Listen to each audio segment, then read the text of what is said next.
Hello, and welcome to the studio where we'll be a gentle beginning with watercolor. I'm glad that you're here with me today and that we're going to keep things simple, just a few colors and plenty of water and no pressure. So we'll go over my desk setup. I've got more on here than I probably need, but it's been here. Most important is the spray bottle. This I use to keep my paints flowing, give them a little drink. They get thirsty just like we do.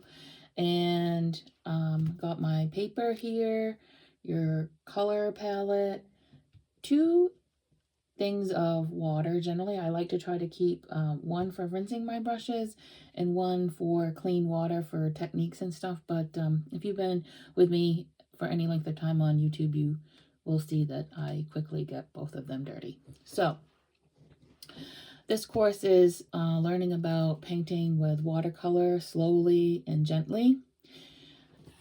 The good news is you don't need any talent, just patience and curiosity. There's no rushing, no perfection, and repetition is always encouraged. So, like I said, we'll go over the supplies. I don't have a hot press paper, unfortunately. I've been doing lots of lessons and videos, so I've run out of my hot press, but I do have a couple of examples of cold press, which I use quite a lot as well. This is 6-inch square, and this is a cold press, and I don't know if you can see the texture on that. See, there's a little texture. This is also cold press, and look how much different that texture is versus the little squares. I find that fascinating. Between brands, what they consider cold press versus hot press are totally different. I would consider this more of a hot press, but this brand, I don't remember what brand this is. It fell off of the, I only had a few pages left. This was what we call a block, and all four sides were actually, they come like this in your regular paper. How they have one side that has glue. All four sides are glued. I prefer to paint on blocks when I can get them. I don't have any more blocks, so I actually ended up taping the 3 corners and leaving this one. This is not cotton. I believe this is probably cellulose because it was only $4.99 at Hobby Lobby. Cotton is obviously your best and more expensive papers, but 50/50 is also good, and of course you can just use cellulose, but we'll go over papers and things much more in depth as the lessons progress. So we'll talk about basic brushes. This is a perfect example of something not to do. Of course, these are inexpensive brushes. I left this in the water. I came into the studio and I left it in overnight. So this is what happens when you leave your brushes in water. I don't do that typically, and I'm very embarrassed that I did.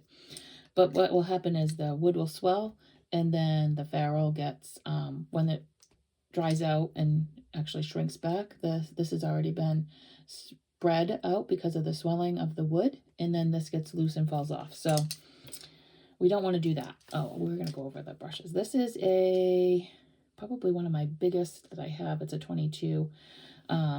This is a flat, the straight across, very noticeably a flat brush. Great for washes. We'll be doing some examples of some quick washes today, although I should not say that we're going to do it quick, right? Because we're doing gentle and slow. This is a round brush. Of course, they come pretty pointed in the beginning. This one might be a little bit more better example. This one is very worn. This is my favorite round brush from Princeton. The point isn't quite as prominent anymore, but you can see that it's rounded. This is an 8. Yep, that's my favorite size. 6 or 8 is, I don't even have the number on this one anymore, but I would say that this one's probably a 10 or something like that. And of course, the sizes vary between brands too. And this is a filbert, and it's a combination of your round and your flat. Great for blending. You can use these for washes too. It creates a nice blended wash. You should visit me over on YouTube. We went and did examples today. We're going to do some of those examples a little bit, maybe further in depth, but absolutely go and see that video too. And we talked about a limited palette. I'm using today what we call a split primary. So we're using, obviously our primary colors are yellow, a blue, and a red. But we use a warm and a cool of each of those. So we've got 6 colors total: a warm yellow, a cool yellow, a warm red, a cool red, a warm blue, and a cool blue. Ideally, this is my palette setup. Ideally, you'll want your yellows together and your blues next to each other. But I was using this palette for something else, and I just filled it in that way because there was some yellow color here, so I added it to that. So it made it out of order, but I've been painting quite a while, so I know what my colors are. But absolutely keep them together side by side if you can. Good watercolor is more about our water than the paint. Our first technique will be dry brush. Well, we'll do dry brush, a damp brush, and wet into wet. So let's do dry brush first. Basically, dry brush. I'm going to tip it in the tips of the bristles just in the water, just so that it brings it together like that. But that's only because I want to shape the brush. Let's do our blue color. Oh, I'll go over the colors that I'm using in my split primary. Of course, there are substitutions if you don't have these colors. This actually isn't a traditional split primary because I don't have all of the colors that you would traditionally have, but I do ultramarine because that has leans a little on the purple side. So that's my cool.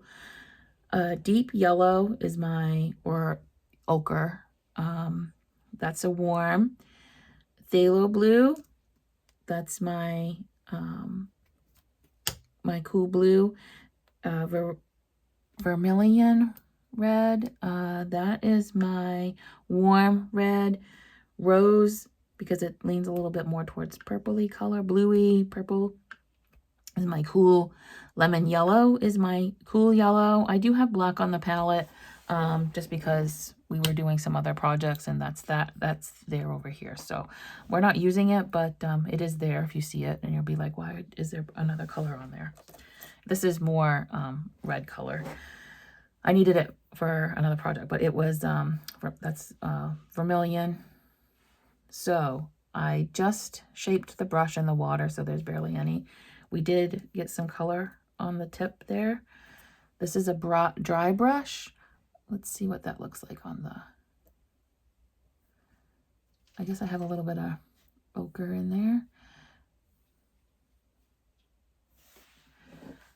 That's great. And it skips over the texture of the paper, but when you would use a dry brush for grasses and snows and I guess more like detail work, but it's great. It's a great technique to know.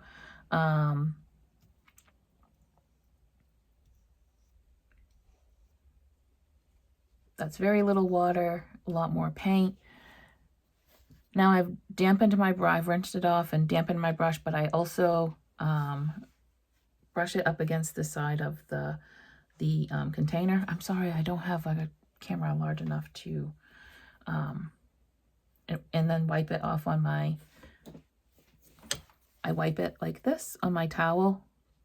Of course, I'd like to get that water off of the ferrule too, so it's not dripping on my paper. And let's do that same color again. This is a damp. There you go. That's totally different. And that's a great, for a wash, you know, if you don't want a totally soft wash, this is a great in between. Sky Techniques is great. And then you can do obviously a full wash for your skies too. So I'm just rinsing that off and damp, but I'm going to dampen the paper. This is a wet and wet. So I'm just gonna put some clean water here where I'm going to then put the color, just like, and we'll just drop it in. This way of painting is so much fun. I really like to paint like this and just let the water and the paint do what they want to do more intuitively, but we'll get into this later too. That's fun. Let's label these so that we know. We did dry,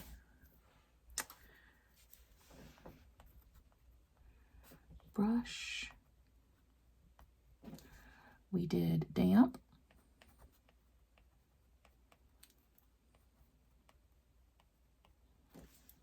and this is a wet. Okay. When this dries, this will bloom, and that will be so much fun. It gives texture too to your watercolors. So we'll work on some mixing. We're not going to have any final image here. We're just going to work on some strokes. And when we're mixing colors, so let's do a green. So let's do our cool yellow. And I like to bring the yellow into the middle of the palette. Rinse that off, what's on your brush, and then do a blue. Let's do our two cools. Don't mix them together. Can you see that? I'm sorry. Let's do this.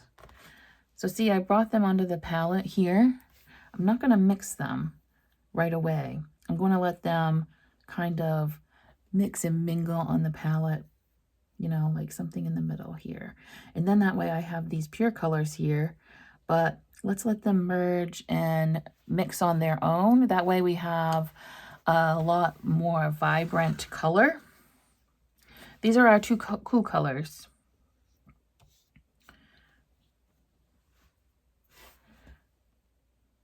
Let's see what we get for a green. Look at that. That's really fun. And I actually kind of like that it's a little of the both. You can see some yellow, you can still see some blue. See if we can get some more mixing.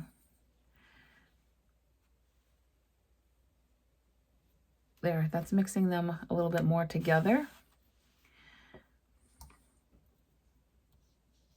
That's fun too. So let's see what we can get. A purple. So let's do our rose. Let's see if I can do this better. So I did a rose over here, and then rinse off your brush, blot it off, and let's do the same blue. Let's see what these two blues, I know that this is going to be like probably my favorite. And then we'll kind of bring them together here in the middle. That blue's kind of overpowering. Let's get some more rose. There we go. You can see it on the palette. That's really nice.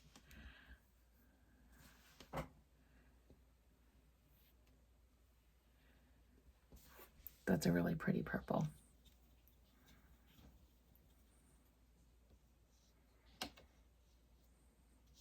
But we don't want to forget to breathe. So breathe in our nose and out our mouth. All right, so we did some, this is horizontal, obviously, lines. Let's do some vertical.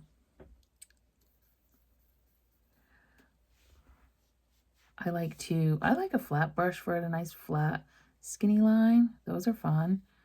Put some trees up here. Oh, I dripped on the paper. I'll show you a great technique. So I clean off my brush, damp it off. A damp brush, right? We call that a thirsty brush. We can come in here and pick that up. Here we go. Take our clean cloth, and it's a great eraser. Is there a little bit of color left there? Maybe, but that's how I take care of something like that. Let's do some more vertical lines with our green. There we go. We make them stand up like soldiers. That's fun. Let's try the vertical lines with our filbert so you can see what they look like, different mark. Let's get some more yellow.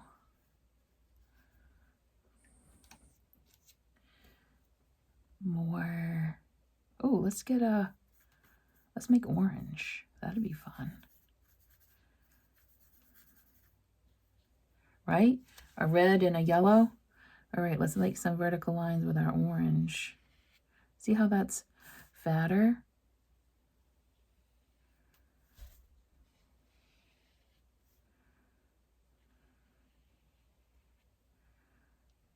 That's a great tree bark color. It was lemon yellow and rose pink. Well, red, I guess, rose red. It is kind of on the pinky side. All right, that's fun. Keep that in mind. Keep mental notes of the colors that you're mixing. And that way you know what your favorite colors are. I already knew that I was going to like this purple because I've been playing around in color swatching, and I knew that was going to be a favorite. So let's use a round brush and try some different pressure, and we'll see what that creates for marks. We'll use that orange color again. Let's see if I have enough. So I can do a nice thin line. Nope, I don't have enough color.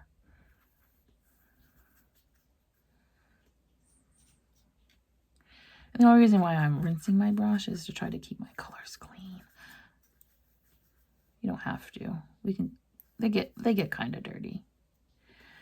All right, we're gonna get a nice thin line at the very tip, but we can also start with a thin and push down and back up. That's a great leaf shape. That's really pretty too. Like you can kind of see the pink in the middle towards the vein. That's really nice. I already showed you how to lift color, but let's do that again. Let's do that with some purple. Let's do a wash of color. Can you see that? I hope you can see that. These colors tend to be very light. All right, so we're going to rinse off the brush, and we're going to wipe it off on the towel.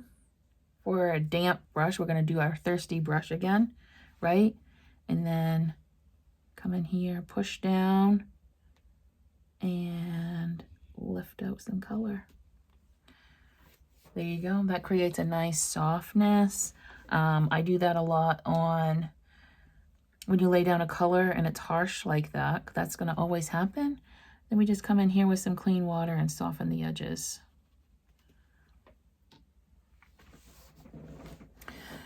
So I invite you to paint this again tomorrow because watercolor rewards patience. And this class should be repeated because mastery comes with familiarity, not speed. So I thank you for spending this quiet time with me, and I'm grateful for each and every one of you. And until next time, may your paints flow with peace.